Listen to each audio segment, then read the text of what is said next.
Welcome to The Explainer. So today, we're looking at a specific section of the Quran, one that's recited during the fourth Tarawih prayer. And what's really amazing about this part is how it shifts gears. It moves beyond just individual worship and lays out this incredibly detailed blueprint for building a society that's both just and compassionate. So yeah, let's explore that. So that brings up a huge question, right? What's the real point of religious law?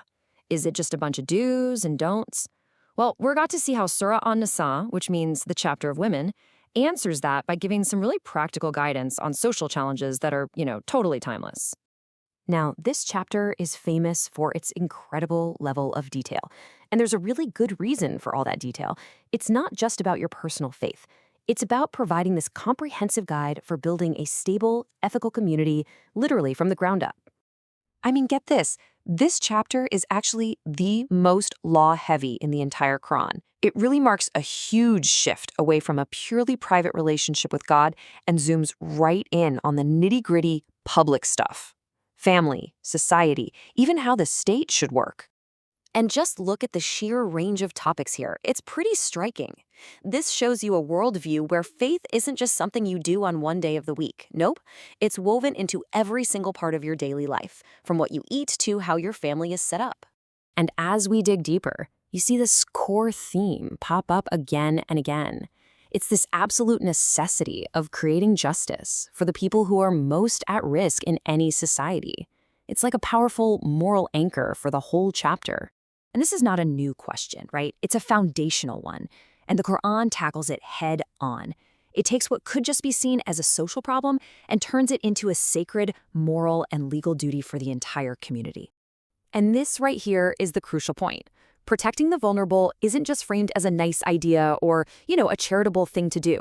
It's actually written into the legal framework itself. It's a non-negotiable principle for a society to even be considered just. This verse just brilliantly shows the kind of proactive thinking required. It's not enough to just not harm someone yourself. The command here is to actively refuse to be part of any system or any deal that allows for injustice. So, this idea of protecting the vulnerable, it flows right into money matters. Another huge area where fairness is critical, and where, let's be honest, things can get messy, is how wealth is divided up after someone passes away. I mean, this is a deeply complicated and emotional issue in pretty much any culture at any time in history. The potential for greed and unfairness is just so high.